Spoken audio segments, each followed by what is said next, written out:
I found that my performances have increased as well, and it's just using that. Yeah, so just making sure I'm full every night before. It's like taking on. I carb load a lot. That's my weakness. That's why I've got the beer belly. I think a lot of us do that without a sport. And I just want to say too, welcome to a different kind of archery podcast. We're all about the real stories, practical tips, and the shared passion for this timeless sport. Join us for insightful conversations with archers, experts, and enthusiasts from all walks of life. From hitting the golds to the pursuit of personal growth through archery, we've got it all. So get ready to knock your arrow and take aim at a world of archery knowledge. This is Unstrung Archery. Hello and welcome back to Unstrung Archery. I'm your host Neil Hickman alongside Nia O'Neill, as always. Hello everyone, hope we're all keeping well. And we have finally reached the final episode of season 1, and to celebrate we have brought back Manisha from the Archery Parent Podcast. Hello Manisha. Thank you and hello. I'm so happy and honored to be the final episode for 2024. Yeah, well, it's our turn to interview you this time, so it's payback from the last episode. Fair. I just wanted to say before we get started that the Archery Parent Podcast has finally launched, and we now got 4 episodes that are live, which have been absolutely fantastic. Make sure you give them a listen. We'll put the link in the show notes for you to have a listen after you've had a listen to this one. Thank you. So let's get started. So our first topic is archery is hard and to be kind to your archer. My first question is, how can parents encourage their juniors to enjoy competitions even when they aren't hitting their personal bests? That's a great question. So I've been an archery parent for just over 10 years now. Encouraging your archer when things are not going well can be quite difficult. You really have to get to know your archer and what are the things that will really bother them. And that can go by age. So what you say to a 10-year-old when they still are kind of listening to you versus when they're a teenager and they don't want to listen to you. Because of course, as a parent, you don't know anything. It can be hard. And sometimes that can be left up to getting the coach to talk to them, talking about anything other than archery, letting them know that you are still in their corner no matter what is going on. And unfortunately, it's not something that you can always be proactive about and make happen and initiate. It's more that you have to wait sometimes for days for them to come to you. And sometimes it's a process where they need to digest, and they need to kind of figure it out themselves and remove the emotion that is attributed to not attaining a PB, and wait for them to come to you to talk about it. In my case with Reece, we will talk about F1. We will talk about what he's going to eat later on. We are talking about everything else. And then 2 or 3 days later is when I bring it up. Or on the car ride home, if we're at a 5-day trip, and the qualifications were 3 days before, and our ride home is 3 days later, we might talk about it. But I'm not asking about what happened. I'm asking, how are you feeling about the event? So very ballooned. I'm talking about everything. I'm talking about the whole tournament in general. Or I'll say, oh, it was great to see this person. Or something. Like, you really have to kind of feel it out. You can't just go gangbusters into it, Yeah, absolutely. And I think that must be quite hard from a parent's point. I mean, obviously, my daughter was previously a regional champion for Lancashire.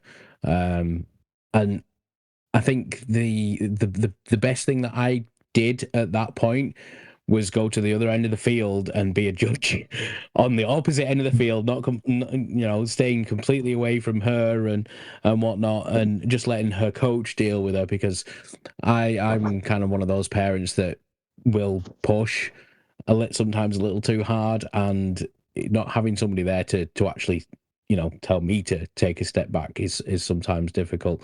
So there's some good tips there, Manisha. Thank you. Out of them, what is the most important thing a parent can do to keep that experience positive for their archer?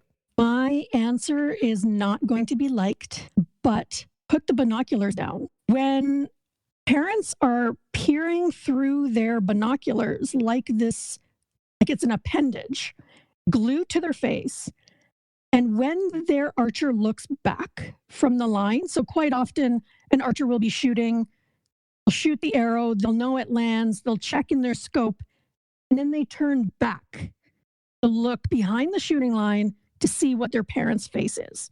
Many, many times, a parent, even though they think they're not expressing emotion, they definitely are. And if there's one person that knows and can read the face of a parent, it is their archer. So, it's not the answer that people want to hear, but to keep it positive, don't be glued to every second of your archer shooting. You get to know friends, get to know the other parents.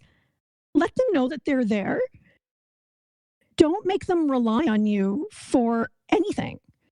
But often parents will be putting up their fingers and arrows and pointing in directions of where the arrow went. That's not your role. Your role is to be their biggest fan. Your role is to be their biggest supporter. You are driving them there. You're feeding them. You're bringing the tent. And you're paying. That is your role. Your role is not the coach. Hopefully they have a coach. That's that person's role. You are there to just love them and support them and just be their biggest fan. Brilliant, thank you. I think I want to add something to that as well. And I think Nye would possibly agree, having coached juniors and seeing the parents, how involved they can get. If you are a coach, do not coach your child. Agreed. Just get someone else to do it, please, because you have that emotional attachment with them that you will possibly hinder them more than actually. This is why I took a step back from my daughter, and I just said to one of our coaches, like, can you just take her under your wing? And that's how she ended up getting to the regional champion. So, just be their number one fan, as Manisha said, and support them. Don't try to coach them. Let your coaches Agreed. do that. And we know a couple of people who it was a parent-archer child relationship, and all of them have said, we should have never done it. We should have never started. In one facet, parent as a coach, they are the biggest believer in their child/archer. However, sometimes that belief moves into a push that is so detrimental. And the fact that is a 24-hour-a-day, 7-day-a-week crossover, that line gets very thin. And instead of being able to take time and just be parent-child, it all of a sudden gets very blurry. So then a coach parent will say something over dinner. They were just having a nice dinner. Just wanted to talk about whatever. And it becomes very all-consuming and can be really detrimental. I can imagine that. You're not getting chance for that, a break between the archer-coach relationship and the parent-child relationship, sort of all merged into one. Mm-hmm. Yeah, exactly.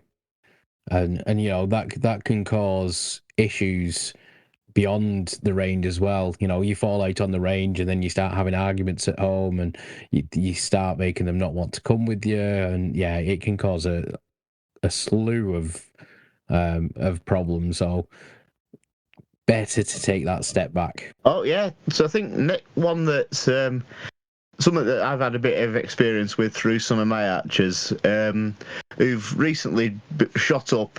I've looking at some photos from tournaments I went to recently, or a year or so ago, where coming up to my shoulder, and now they're looking at me at eye level, which is scary. But so obviously growth spurts come off and come across for all juniors. And obviously with this, because bones are elongating, muscles aren't keeping up, and it can obviously performance will plummet as a result. So what advice would you give to parents to help them navigate the performance these challenges with their archers? So I think what's really unexpected, so when you get a number of archers that start around the ages of 9 to 12, you think, okay, you buy this setup and it's going to work all right. And then as they start getting a little older and into puberty and their bodies start changing, growth spurts can really mess up their current setup in many ways. So draw lengths get longer, which means arrow lengths have to get longer, which means you can't just keep using the same arrows, that you have to go buy some, whether they are brand new or used or you're borrowing. And some, your bow risers come in like short, medium, long, as well as your limbs, depending on if you're a recurve archer or not quite sure how it works for a compound, to be honest, but that has to change too. So know that when a growth spurt is happening, and it can take a year, it can take more than that, you're going to be buying equipment to accommodate. And this is the perfect time for parents to get to know where they can get quality used equipment. This is a great time to get to know archers that are older, that are kind of going through their own transition through equipment, see where you can borrow, see where you can get really great quality used items, and know that it is going to be expensive during this part. And it is vital to understand that during these growth spurts, not only are they, like you said, having to reaccommodate this growing body, but they're having to accommodate new equipment. So if those groupings of arrows sort of blasts open, it's not their fault. They're trying their hardest. I feel like it's kind of like a gangly new giraffe or something. They're trying to accommodate that body, and eventually those groupings are going to close back up. Just give it time, and be kind to your archer. And it's really not your place as a parent to be judging them. They're trying as hard as they can, and they're just figuring it all out as they go too. So this is all new for them.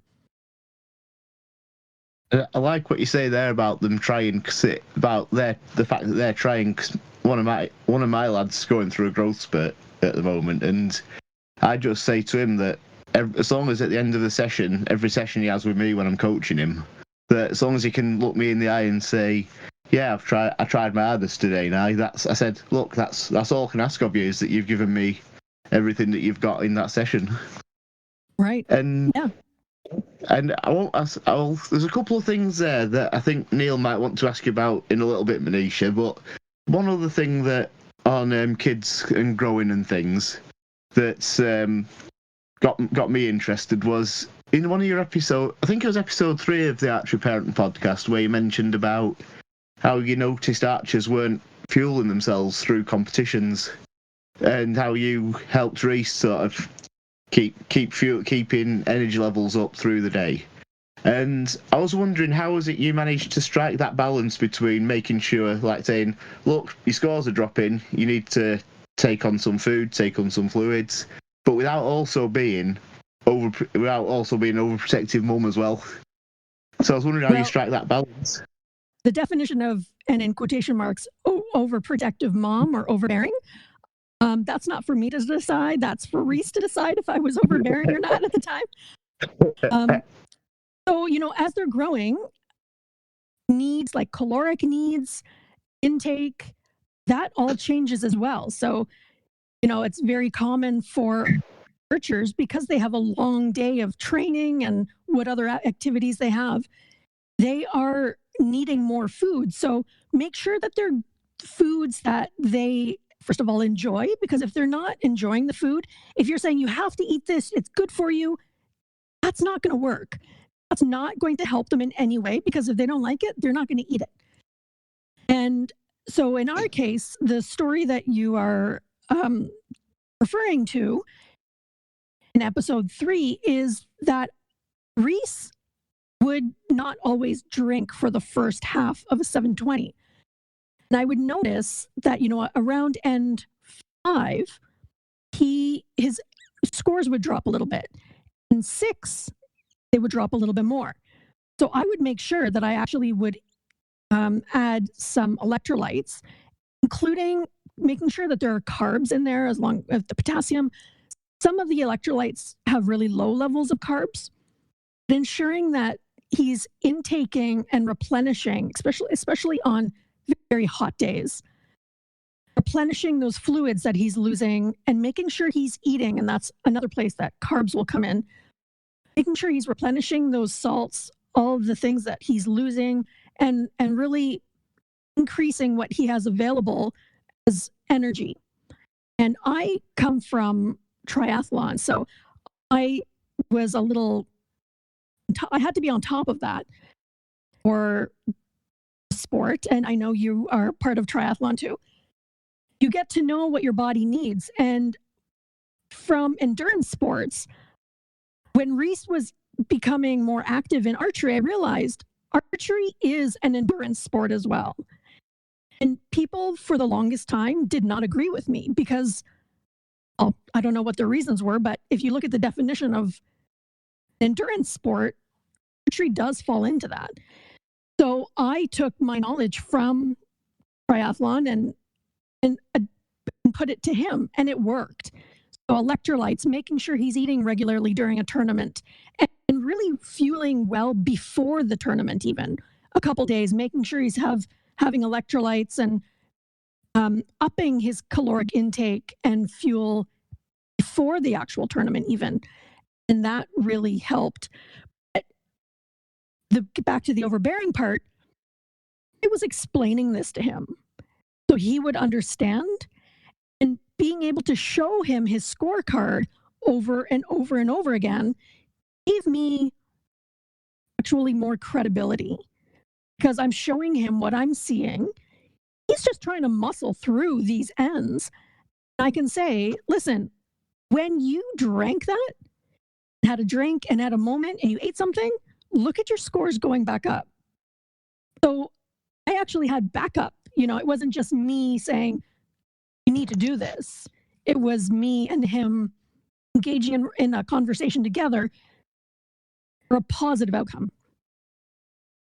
I like that, and because and just to back up what you've said, I've noticed since I've been more engaged in the endurance side of my swimming, where I've been focusing on making sure I'm eating enough and getting enough food in, and translating that to my archery, I've found that my performances have increased as well, and it's just using that. Yeah, so just making sure I'm full every night before. It's like taking on. I carb load a lot. That's my weakness. That's why I've got the beer belly. So I think a lot of us do that, even without a sport. And I just want to say too, if someone's going to start working with electrolytes, do it well before a tournament. You don't want to be doing brand new things on the day of a tournament. See the flavor that they like. See if it even works. And just be wary of electrolytes that come with caffeine, because younger archers really shouldn't be having that. But archers in general may not want to be having that caffeine in an electrolyte in their water, because it could make them jittery. So just beware and make sure they're reading the labels. So obviously we, as archers, know how expensive archery can get. From a parent's point of view, however, they generally don't have a clue. They come into this sport that the child is like, oh yeah, I really want to do archery. They've probably tried it on holiday somewhere, and all of a sudden you've got this pile of archery equipment that's just taking over your house and your shed and whatnot like that. So obviously archery can get expensive with that constant need for new equipment, especially when they're growing. How did you prioritize what to invest in at different stages of the journey with Reece? So I don't know if I've shared this story with you. I did on the podcast. So my son Reece got a compound bow for Christmas one year. I was enjoying it. Because it was a gift from someone else, I had no idea how much it cost for a compound bow, plus arrows. Oh, and he needs a wrist release, and he needs this. And then it slowly started creeping up and into my realization. And then in 2015, the Pan Am Games were in Toronto, and we went, and that's when we learned all about the recurve. And when he said, I want to do that and switch, found a store that is about an hour and a half away from us. And he went and he checked it out. And that's when the price tag started. It was still an entry-level bow. That's when the price tag and the reality of how expensive this all could be really kicked in. And parents start with that beginner setup. And if they like it, if they want to stick with it, then get a coach or someone more in the know, let you know when they're ready to invest into like a more intermediate set. And, it's not just the whole package all at once as well. Sometimes you need, and you don't need to do it all at once. So you start a different set of stabilizers, a different sight, just sort of slowly start working into this. It doesn't always have to be at once. This is a good time, too, to really get to know your local archery shop, get to know the people who work there, get to know the brands that they carry, and get them to know who you are as a parent, but also your archer. And because they can also offer assistance and let you know when they are ready. Their coach especially, if they're growing, no, this isn't going to work anymore. These arrows aren't going to work anymore. So I need this, but I need this now. I think that affects every archer I know. But, I mean, my daughter was the same. She had, her arrows were perfectly fine 1 minute, and then 3 months later, she was overshooting by about 4 inches. And I'm like, where does this come from? Yeah. Exactly. And, eventually, the part I need to tell parents, because a lot of them aren't aware, you need to have a backup to the backup to the backup. And quite often when your archer is starting to shoot even local competitions, you're going to need nocks that are different colors. You need several of them. You need to have them in different colors, because if there's someone else on your target with the same color nocks, it's not going to work. So there's always, I'll use the word opportunity very, very loosely, to invest in other pieces of equipment, just from being a recreational archer into competing. And it creeps up, like you're saying, creeps up when you least expect it. Yeah, so this is one that I was lucky with my mum and dad, that whenever I have a bad day, they'd have bad day shooting, bad competition, they'd always be supportive of me. But it's like when especially for me as a teenager, you just want, I don't want to talk about it. So I suppose, and last thing you want's the Spanish Inquisition. So I suppose what my next question for Manisha is, how can we best go about supporting our especially teenagers, when they've had a shoot that's not gone right and they don't want to talk about it with you? One of the things I hear a lot of parents say after a tournament, or even after a certain arrow during the break, is I hear so many parents say, what happened? And in my mind, I don't say this out loud, but in my mind I say, you know what? It's actually none of your business. It's none of a parent's business what happens. If your archer has a coach, that person is responsible for asking that question, and talking and debriefing your archer on what happened. With you as a parent, like I was saying earlier, you are there just to be supportive. And you don't want it to be where they look at your face and they know what's coming. And you can do things like buy their favorite treat for after a tournament if things are not going well. Invite a friend. Sometimes friends know that an archer is into archery, but they have no idea what it's all about. Invite friends to come and see how cool your archer is. And that sometimes will lighten the tone if things are not going well. And they will definitely talk more to their friend than you. And you can just overhear and then use that for conversation a couple days later. That is something that I've noticed that really seems to work.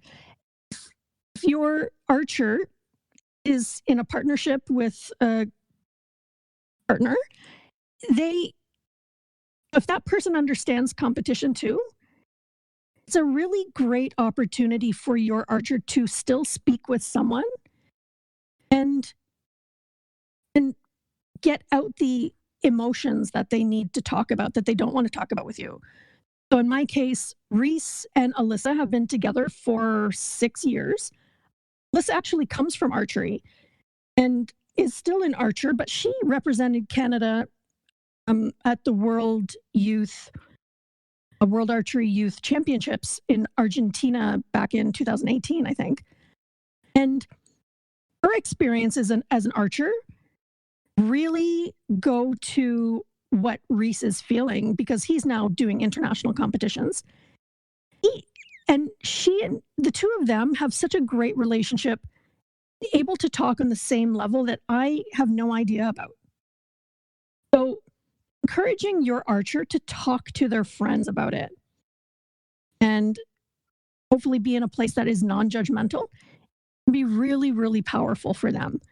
You just stand back and get out of the way. Yeah, and give them that space to just basically drop them off, feed them, and take them home. That is your job. Yeah, I'm a big feed, water, transport, shelter, pay. Those are the 5 things. Yeah.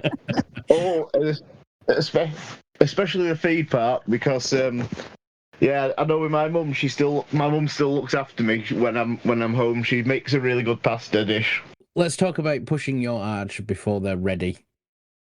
Sure. I am guilty of this. I will, hands up. I am guilty of this, and it's not necessarily all my fault. I could have quite happily turned back around and said, no, actually, she's not ready. My daughter was 3 weeks off of her beginner's course, and she shot around. She got a club record, and it was just before the regional championships, and whoever was the tournament organizer or the team manager for Lancashire at the time was like, I've seen Poppy's scores. I want to get her on this line. Let's see if we can get her. And she'd never competed before. She was extremely nervous. I gave her the choice. I was like, look, it's a really good opportunity. You've been asked to shoot for your county at a regional championship, and you've got a good chance of actually scoring well and whatnot. It took her a couple of days, which she came round to it. And obviously she went and she did. She came with her Evie Finnegan, alongside Evie Finnegan as the barebow. They became the regional champions for the team. So, in that moment, I think that she was over the moon with it. But then when she sat and realised how much pressure had been put on her to get to that point in such a short period of time, I think that may be one of the reasons why she's taken a step back for the last 12 months as well. So I guess my question is, how can parents balance encouraging experience while they still respect that their child isn't ready for a particular competition? That's a hard one because it can be interpreted as, well, if I don't push them, I'm not supporting them. And parents sometimes mix that up. I want to share a story about someone who, so a lot of parents want to think, well, if they get this experience, it's going to be great. So even if they don't do well now, they will know and have that experience as backup to be able to, get them that further ahead the next time they have this experience. And really the pressure that we put on our archers when we're doing that, it's not like, well, I'm going to ride my bike for 20 kilometers and get that experience if I've only ever done 15. It's not like that. People are looking at you and people are looking at your scores, and that pressure gets internalized and it can come out in weird ways. So they can do really, really well the first time. It will fall apart the second time. Very, very common. So the story I wanted to share was we had selection trials for major continental event for North America and South America here. And a parent thought it would be a really great idea for their archer to be part of the trials and selection. Their archer had never shot 70 meters before to start and was not very strong in match play. So the way the camp was structured is I believe that there were 2 days of 720s, and then the other day was round robin match play. So this parent thought, I'm going to put my archer in so that they have experience. And what it ended up doing was it ended up skewing the whole procedure. The parent put in their archer, and their archer ranked right down to the bottom. So she felt ill that she was not doing well, first of all. Second of all, she's with all the national athletes and going up against people that really, really, really want to represent their country. And then in comes this other person who just wants the experience. So inevitably, they're going to shoot very poorly because they're in an environment that they're not familiar with, in an environment with people who are Olympians and people that are much better than them because they've been in it much longer. And then that puts that person down at the bottom of the ranking, having to go against the first place winner or the first ranked person. And you could see she felt so nauseated and so nervous, her face turned a different color. She looked stricken with fear the whole weekend. And about halfway through, her mom says to me, maybe this was a bad idea. And I just looked at her and went, yeah. Yep. It was. And what it ended up doing was, because she lost every single match, what ended up happening was it skewed all the different percentages, because as you win, you get X number of points. And then when you lose, you don't get any. And if you tie, so what it ended up doing was it falsely got people to win matches that they likely would not have if they had been put into a different ranking system. If that person was not in it, chances of the person that got all these wins may not have. If you're ranking and you're not winning anything, it's bolstering other people. They may have never won against other people if they were matched up differently.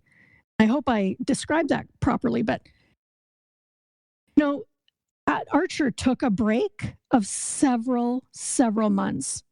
Was terrified to do any other selection, even in her own age group, because of that experience. And that was one of the saddest things I've ever seen. But I have seen it so many other times where parents will push, thinking, just get the experience. They're not ready. And you have to listen to other parents when they say, do not do this. Yeah. And that moves on to our next question as well. Obviously, that particular parent realised far too late that, you know, this was the wrong decision. So what kind of the signs should we be looking for as parents of an archer that they might not be ready for where they are now, or where you're trying to push them to the next level? Oh, look at their scores. Look at how they're interacting at those extra lengths, those extra distances. Check out, what is their coach saying? Is their coach saying, you know, start doing a few practices at 70? How comfortable are they? Are they into that category and they're getting to know the other archers well? Are they getting to know high performance competition around them, and how do they fare? You really just need to not throw your archer into things. And there is something to be said about acknowledging when your archer is a big fish in a small pond versus your archer being just another fish. And when you become a big fish in a small pond, and then you start moving to different tournaments, they get rocked, because it happens to everyone at some point. You really have to be there and talk it through when they're ready. And sometimes this is when a mental performance consultant can come in as well. When they're making the move into longer distances, into higher performance competition, you really need to back away as a parent and bring in other team members who will fill out their support crew. And that's where the likes of myself as a coach can start to step in to help guide through to choose the right events, would you say? I think so. You know, I've had a number of parents think, oh, you know what, the Vegas shoot in Las Vegas, Nevada in the US, you know what, I want to go to Vegas, so I'm going to put my archer into that tournament.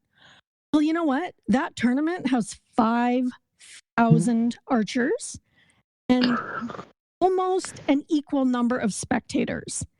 And it is the biggest venue you'll ever be in for an event. It will be the largest number of other participants that you will ever be at. And the sounds, and it'll be the longest line of archers that you'll ever be at. And the sounds and the music and people talking, and it'll be so different. You don't want your archer to be set up to fail, right? When you're ready, when they're ready, if they're excited about it, then, you know, you can go to these things. But I know a lot of people that wait until they're well into knowing that potentially they could win money. They don't go until then. So you really have to be aware and not project your hopes onto them. Yeah, because that's one way we've been. One of my lads, we went a bit fast too soon, so we dropped him back, talked him through it, supported him through, and then now we've just dropped him back down a couple of levels and to distances he's more comfortable with, just to do that thing to get him that experience as well. And it's working. The lad's working really well, doing really good now as well. I just wanted to add, there is something, and there's a lot of research actually, says that the younger someone, particularly in archery, the younger someone is when they peak, the higher their chance of dropping off becomes. So a lot of parents will be so excited and talking and, oh, well, my archer did this and my archer does this and they're being asked to do this. Well, sometimes that is not a good thing. When you have an archer that gradually moves up in scores and distances, that's actually a much more stable way to go than to have this incredible peak as a cadet, for example. And you do see them fall off as juniors and then as seniors, or they've changed it too. U18 and U21 and then plus 21. So just be aware that just because your archer is peaking early doesn't mean that will be sustained. And that explains why I'm still shooting 23 years later. Yeah, because you're taking the slowest curve in the world. Mine's just a flat line at the minute. There's consistency. Consistency is a big thing in archery, right? Yeah. What's the success to archery? Consistency, and something else. Yeah. Something that we were touching on earlier about the role of the parent being transport, getting them there. So, obviously, our main job is to get them to the venue and get them there in good time. What would be your advice for parents when it comes to sort of basically just getting them to the shoot on time? One of the things that parents can do is get archers to do things like check the weather a few days out from a tournament. What is the weather going to be like? What is it that they should pack? What is it that they should not rely on you to be doing? Your archer needs to be self-reliant, and they need to know, do they need to bring sunscreen and, say, bug spray? Do they need rain gear? And Crystal Gauvin, who is episode number 3, she said it really well. Anything that goes in your pack, particularly additional clothing, like rain gear or warm weather, a hat, make sure that your archer has actually practiced with it. Make sure that it's not a bulky, say, jacket or raincoat or something that they can't shoot in. And if it is something that has a big sleeve, bring an extra elastic or clip or something to have that down, if your arm guard won't keep it down. Get your archer to become self-sufficient in what they need to bring, and not just for additional clothing, but for additional backups, like I said earlier, extra nocks, or do they have a backup tab if something happens, or they lose their tab or something. Make sure that they're learning what do they need. And the biggest test actually is when you do drop them off and you leave. The biggest test is, are they running up to somebody and saying, oh my gosh, I need this. I don't have that. What is it that they need to know that they have what it is? Because that ambiguity can lead to stress that they don't need on the line. And it just little steps, say by asking another archer, like, hey, what's in your bag?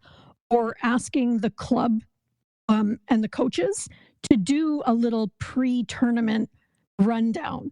All right, this is the time that you need to get there. This is the time we want you to be setting up. This will give you enough time for warm-ups. These are the things that we want to make sure that you have in your case or your archery bag, and really create a system so that they're not by themselves, so that they're gaining knowledge at all times. I think that would be helpful for a lot of people. And the more that you back away as a parent and leave it up to the coach, coaches will actually be happier. I agree, 100%. The fewer parents that get involved, the easier our jobs is. There are several clubs in Canada and definitely in the US that write sort of a parent's oath of how they're going to act and not act when it comes to their own archer, with interacting with the coaches and the club members, because parents can be really imposing. And I say that kindly. Yeah, I think I might need to get hold of one of those oaths. I think by the sounds of it, I've been quite lucky with the parents I've been working with. Yeah. I think I've been having all the good luck with my parents. Yeah. See, that's the thing though. Now you can have some of the best intentioned parents in the world, and while they're on the field, they might seem like they're really supportive. But what matters as well is what happens when you're not with them. and what the discussions are there. So having that kind of expectation as a parent-coach relationship, they should really be working on the things that you're working on with the archer and not going against them. I've come across that where they've been agreeing with me on the field and then gone home and said something completely different to them as well. So that's the part again I've been lucky with. They've said, oh yeah, they've come back to me after a session. They said, oh yeah, we worked on what you told us to do, and we're seeing the benefits of it already. So I've been really lucky with my. You've been lucky there, I think. Been lucky. Yeah, I've got lucky. I'm lucky with my ones. You know, sometimes it can happen from the parent that you least expect. It can be things like, oh, well, how come my archer didn't get asked to take part in this? Or how come my archer isn't qualifying for that? It's the parent you least expect when you least expect. Be on guard. Oh, that's a good thing about me. I'm naturally paranoid. I can't cope with you sometimes. Good. My master plan is working. Okay, so let's talk about why hanging out with the friends and having other interests are imperative for an archer's development. So how important is it for archers to maintain friendships and especially other hobbies alongside the training? Yeah, it is important because really at any level, this is from beginner to high performance. So a lot of parents think, well, you know what? You're in this sport. It's an individual sport. And you need to focus on just this, which is completely, if you ask any coach, it is completely wrong, because the more interests that, and I'm not saying you should have so many interests or your archer should have so many interests that they fall away from archery and find other interests, but they need to have a real life. They shouldn't be eliminating and dropping other elements of their life away for archery. It is different when they're high performance and they're a national team member and they're traveling around the world. But even they have other interests. They want to make sure that they're still hanging out with their friends and maintaining relationships and strong partnerships and relationships with family and the people who are important to them, because they are your ultimate support group. And when people think, well, no, you can't do another sport, and that's not true, because it offers that sort of cross-training, or it offers that other element of being social that a lot of people need. So we really, when I talk to other parents and every single coach that I've ever spoken with, they all say, you need other interests. You need to go out to the movies. You need to hang out with your friends. You need to be reading a book and enjoying time by yourself. That is not all about archery. And that comes sort of during the season. It also comes that you can take a break. Know that taking a break is all right, where you don't think about archery at all. You're not watching World Archery videos. You're not checking scores for something that's going on. Just be you. And that is okay as well, the whole time. And encourage that with your archer, because it's not real life, you know? I got to say, not everything's about archery. And a lot of parents need to realize that as well, that there are other things out there that will enhance their ability to shoot as well. So don't make it all about archery for them. Let them spread their wings, shall we say. About 2 years ago, maybe a little bit more, Reece took up skeet shooting, absolutely loved it. And that year that he took it up and actually took time to get out to that range and spend time with people that shot skeet, his scores actually went up phenomenally. So when you're moving your brain and doing other things and letting it rest for archery, great things can happen. Absolutely. Because I've found it for me with even because I'm obviously a swimmer as well, but I've found there's been things I've learned in my swimming that have come into my archery to help that's increased my performance there. So working on my catch point for my swimming is helping me get much more, because of the way I've been working on my catch. It's helped me stabilise my bow shoulder a lot more as well, just by so like you're saying about cross training. One thing from training in other sports helping solidify another element of my archery as well. Yeah, being social with other people that have nothing to do with archery is good too. Definitely. I think next up for us, Manisha, I know we've talked a lot about after obviously supporting our archers after a shoot hasn't gone quite right, or an event hasn't gone quite right. But if when you're at that sort of, if you're having a more prolonged spell, so a series of maybe a few months where it's not going right and it's not going as well as you'd want, how can you go about supporting your archers over those time periods as well?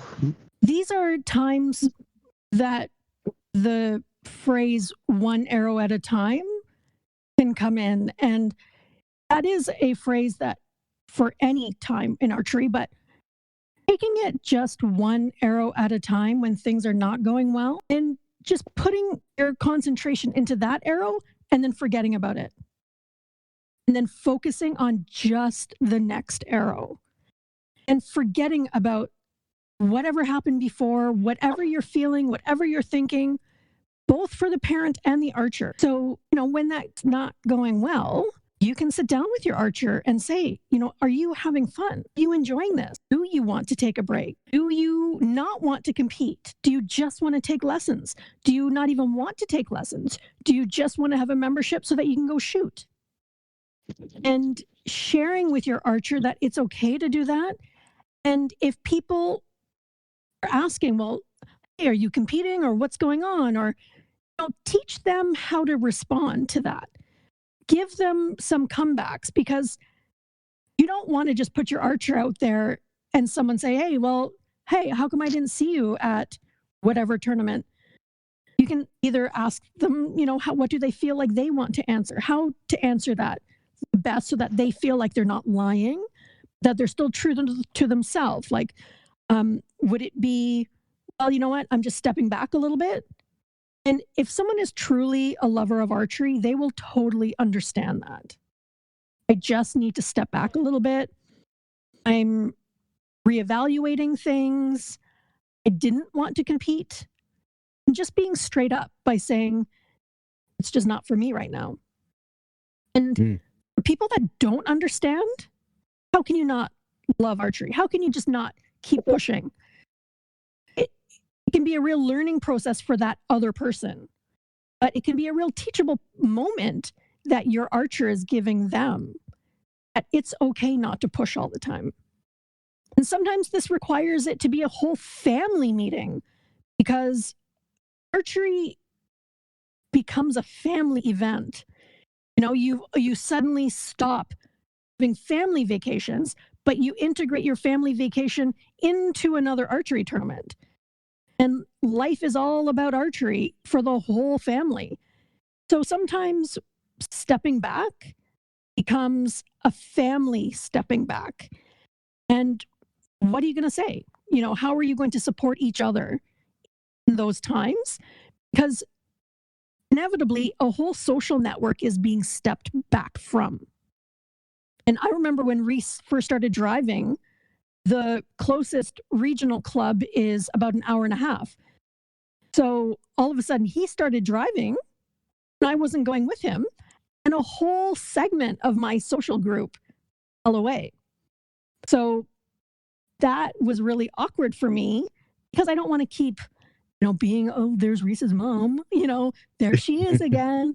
He wanted to go by himself. So that was a weird moment for me as a parent. Just giving them the wings to do what they want, when they want, when it comes to archery, just supporting them. You have to talk to them, let them talk to you. If you've come from a place where you're always asking them what's happening or what's going on, why aren't you doing well, they're not going to talk to you later. So if you can start being supportive right from the very beginning, that is going to give them the opportunity to be able to just talk to you and move through this together. Yeah. Oh, wise words, Manisha. Wise words there. Okay, so quick fire round. We introduced this on the last episode. You can answer this for yourself or from Reece's perspective. Entirely up to you, Manisha. So, favorite snack after a shoot? If it's a tournament, whatever city we're in, we always look for an ice cream shop. Oh, nice. Yeah, I'm gonna say Nide's right up there with you on that one. I think. Apparently, I've been talking to Alistair and Craig, and he's recommended when I go to Largs that they have really nice ice cream up there. So I'm going to be taking Manisha's advice there. The other thing is, I always look for a pho place, a Vietnamese restaurant. I like to try it in different. So if it's not pho, then it's ramen.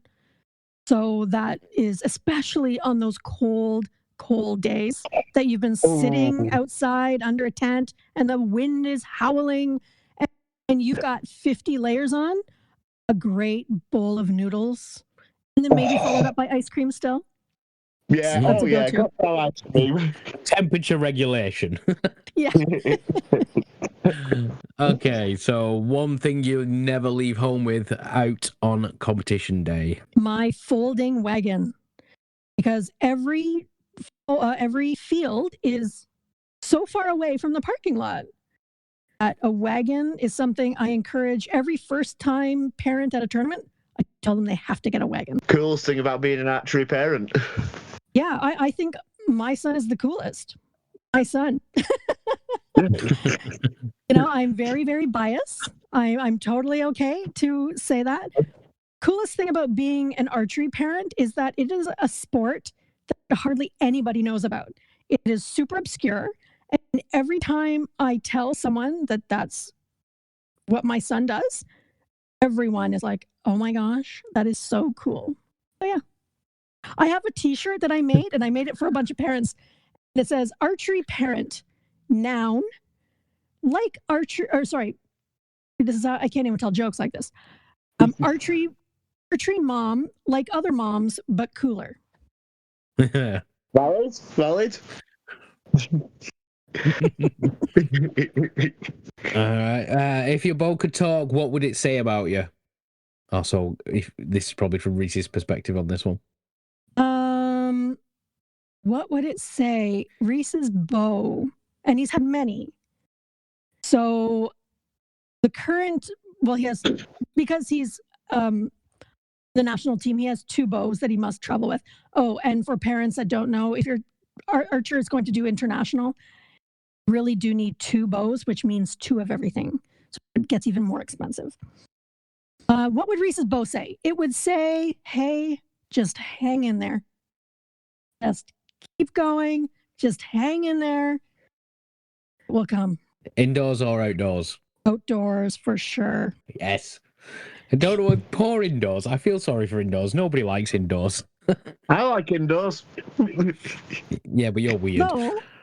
Although the Lancaster Archery Classic is an indoor event in Pennsylvania in the U.S., and the Vegas shoot, both indoor events, very, very impressive. I was going to say, you don't really hear much about outdoor competitions over here from like the US, but we do obviously hear about the Lancaster and the Vegas. So yeah. When we have Lancaster Classic in Pennsylvania, Neil, we fancy coming up to mine for the not Lancaster Classic. Why not? Okay, so the funniest thing that has happened at a competition. I don't know if it would be funny, but what was interesting was 2 archers were shooting beside each other. And one archer would always swing his bow to finish. It ended up that the archer beside them, as he was swinging his bow, her arrow actually ended up stabbing his stabilizer. It was the weirdest thing. And when they called over the judges, that wasn't exactly something in the rule book. But No, what it's not. happens, right? Technically, I would say because it's behind the 3 meter line, it'll be a reshoot. It was. It ended up, but the judges had to consult. They consulted the World Archery documents, the Archery Canada documents, USA Archery documents. They consulted each other. I think a lot of phone calls happened. It was a makeup arrow, but the fact that somebody interfered with that archer's shot, was there going to be some sort of penalty or something? So that was, not a funny haha, but very memorable moment. Yeah. Dream place to shoot archery. So Reece this year got a chance to shoot in the Korean World Cup and the Turkey FUT as well. He was at the Turkey World Cup, the Antalya, and he was at the Pan Am Championships in Colombia this year. His favorite place is to shoot in Korea. He absolutely loved shooting there.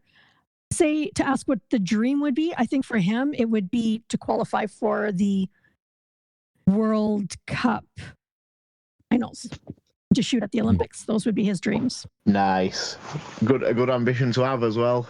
Mm-hmm. And the last one, which is always the strangest one, but do you think he'd rather shoot 100 arrows at a giant marshmallow or 10 at a moving target? Moving target for sure. Just more skill in that. You know what that means, though? More chance for us to eat marshmallow without having to go through arrows. Yeah, right. Exactly. Right. Yeah. Okay, so we've reached that part of the episode where, yet again, Manisha's getting to do this for the second time, where we're talking about tournaments that we're looking forward to. So it's actually a rare occasion where it's a bit quiet for me on the tournament front, but I think the next event that I've got in the calendar is the West of Scotland indoor weekend that's been put on that Craig's organising. So it's a good weekend of shooting coming up there, and I'm looking forward to travelling up. And I've also just recently been in contact with Ian Norwood of Riverside Archers, and they're holding a Valentine's Day double Worcester shoot.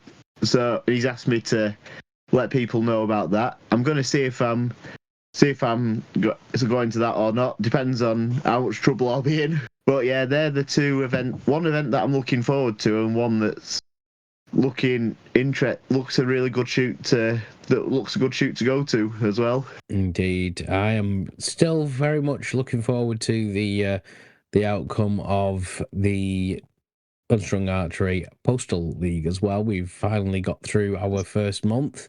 The scores have come in, and it's very interesting across the board, let's put it that way.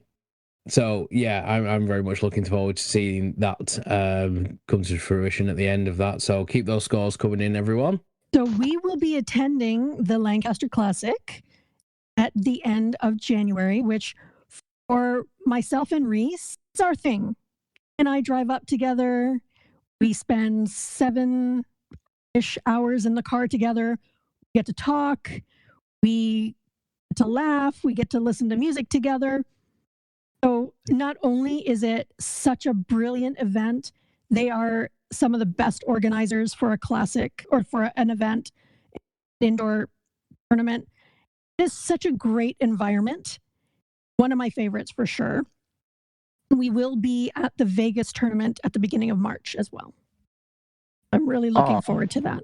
Nice. A couple of big events there, and it sounds like a really nice tradition, especially with the Lancaster Classic as well. Yeah, I think it's our 7th time, maybe 8th. We had to stop. We didn't go during COVID, maybe for 1 year, maybe twice, but his first time was 2016. And we've been going ever since. Oh, that does sound really cool. And a request from me: would you send us some photos of it as well, so I can see what Lancaster looks like on your side of the pond? Of course. You know what? I'll be doing some coverage on our Instagram, which is Archery Parent Podcast. So I post on there and I give little check-ins and let people know what's going on. So yeah, and I just want to say a shout out to the organizers in that they are very, very supportive of podcasters and anyone that wants to shoot the event. We all get media passes. So, I mean, obviously not while the archers are shooting, but when they're retrieving, we can actually go on to and cross the shooting line. We can't talk, there are certain rules. We can't talk to the archers. We can't, move arrows or whatever, get in the way of them. They're super supportive of giving us access to the event. And it's really exciting to be part of it that way. Oh, nice. Yeah. Lads trip across, Neil? Yeah, let's do it.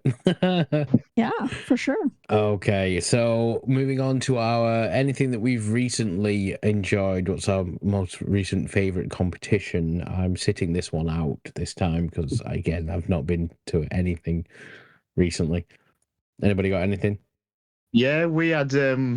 I fed back on Kings of Archery last time, didn't I? You did. Perfect.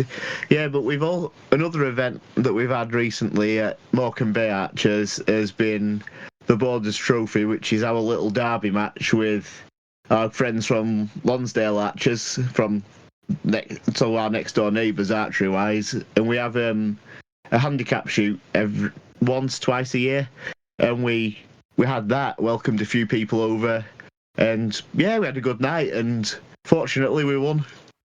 Which made it even better. We got the trophy back. They beat us last time. Yeah, looking forward to that. We haven't decided when the next leg's going to be, but it'll be sometime. We might get one, maybe two versions of it in 2025. Manisha, have you got anything? I guess not really for me, I guess. But watching Reece's season for 2024, he made an international debut. And at the Yuchun, which is in Korea, the Yuchun World Cup, he and the Canadian team they made history by winning a bronze medal, which was the very first World Cup medal for a Canadian men's team ever. So that was very, very exciting. Hey, congratulations. Yeah, thanks. I don't know if I mentioned this the last time, but yeah. It's a redo if I did. Hey, but it's definitely an achievement worth mentioning twice, I'd say. Yeah, definitely. And now we come on to our next section, which is Unstrung Unsung, where we give a shout out to people who we think deserve a bit of love, maybe going a bit under the radar. So it's been 3 of the juniors I've had the good fortune to work with over this year. So we've got young Isaac from my club. His work rate this year through the roof, and he's finally been getting himself the medals he deserves in competition. And next up is Lewis, who I've just started working with this year, and yeah, he's really been kicking on again, been doing some good shoots, and when we've asked him to do things, you can see he's taking it on. And the third one is my friend Felicity from the Northeast, who had a really successful year, gave me one of my favourite moments, perhaps my favourite moment in archery, when she won gold at the stage 3 of the Junior Archery Series in Scotland. And yeah, just been ranked joint 4th in Junior Ladies Barebow. So those 3 are the ones I'd like to give a shout out to, because yeah, they're obviously great shooting and really good attitude, and giving young people a really good name. So keep it up, guys. It's really brilliant to be able to share those moments with you this year. Yeah, well done, everyone. And with that, I'll hand over to you, Manisha, if there's anyone you'd like to give a shout out to. Well, I guess part of the origin story for Reece was us going to the Pan Am Games in Toronto in 2015. Person I want to shout out is my supervisor, who actually gave me the day off during the week for me to take him. because that day changed the trajectory of his life. If we didn't go, he may have never gotten into archery at this level. And so I think about her a lot. I don't know where she is. I don't know what she's doing. I have no idea. But she changed our lives by giving me that day off. So that is that. And then archery parents in general who just want the best for their archers. And I don't mean the best equipment. I don't mean the best shoes or whatever. That's not what I mean. I just mean who want the best so that their archers are happy. So yeah, my shout out is to archery parents who encourage happiness and kindness in their archers. 2 very good shout outs there. And also, sure Neil will agree with me here, but yeah, big thank you to your supervisor, Manisha, for getting you and Reece to the Pan Am Games and getting you really into the archery.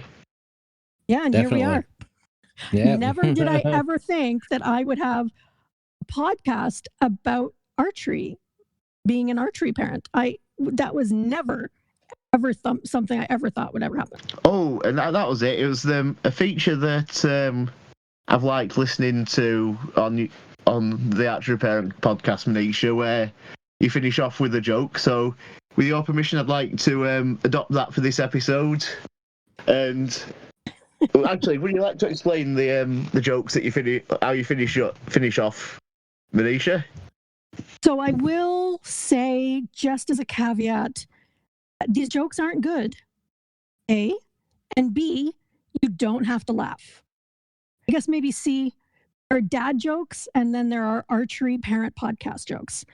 So you don't have to like it, but I thought it was a funny way to lighten the finish of our episodes. And yeah, no one really laughs, and that's okay. I'm okay with that. The good people listening have to put with my jokes all the time, Manisha. Yours can't be any worse than that. I'm not sure about that. So one of them I wanted to share. I have 2 for you. First, why did the archer bring a ladder to a competition? Oh, go on. Both of you are chuckling, so I appreciate this. I appreciate the chuckle. Yeah, I've heard this one. I love it. It's brilliant. Carry on. The archer brought a ladder to the competition because they heard the scores were going to go through the roof. Wah, wah. I'm so telling that to Isaac at the so bad. next day. Me and Isaac, one of my juniors, whenever his dad brings him, I feel sorry for poor Isaac, because me and his dad are just telling each other jokes all the time, and you can just see the look of despair on the poor lad's face. All right, my second joke. It's for us who are in climates that are quickly dropping in temperature. What did the archer say to their coach when the temperature began to drop? Oh, I don't think I know this one. Ooh, Neil, what do you think? I have no idea. Coach, I'm quivering. Oh, very good. Very good. Okay, so I'm going to have to throw one in here now. Why did the archer break up with their bow? Why did the archer break up with the bow, Neil? Because it had too many strings attached. Oh. So I was shooting a head-to-head the other day, and my mate was beating me, so I super glued his nocks. And he says, "Nye, why did you super glue my knock to my string?" And I said, "You just can't let it go, can you?" Okay, I have one. I'm going to share this. It's on one of my episodes coming up. But it's my favorite joke. Why did the archery club meet at a cheese shop? I'm not sure. Why did they? They met at a cheese shop so that they could shoot The breeze. Oh, very good. Oh, what was that one? What was that joke of yours about star signs, Manisha? What did Orion get when he came in second at an archery tournament? He got a constellation prize.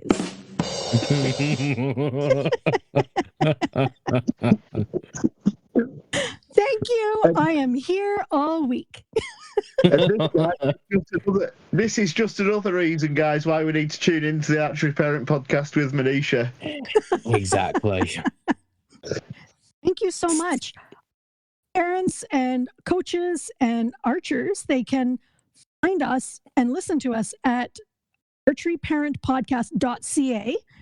All the episodes are there on our website, or they can listen to us wherever they get their podcasts. Indeed, and we'll definitely be carrying on listening in. We've had some great fun over these last couple of episodes with the Archery Parent Podcast, and I'm pretty sure you guys will too. Just want to say a big thank you from us to Manisha for again coming on the show and enduring our nonsense. Especially nice. So hopefully there'll be many more shows where we can do collaborations in the future.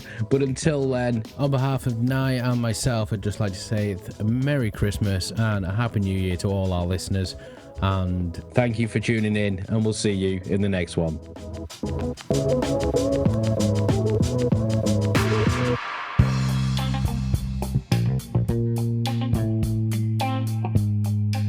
Before we sign off, we want to hear from you guys, our amazing listeners. If you have any questions, stories, or insights you'd like to share, we'd love to feature your voice on our next episode. Just hit that recording button on your phone or computer and send your voice clip to us. You could be part of the conversation. Plus, we are building a vibrant archery community on our Discord server. It's the perfect place to connect with fellow archers, share your experiences, and stay updated on all things Unstrung Archery. You'll find the links to both our voice submission platform and our Discord server on our link tree or in the episode description below. Your voice matters, and we can't wait to have you join the discussion. Until next time, keep those questions coming and stay safe in your archery journey.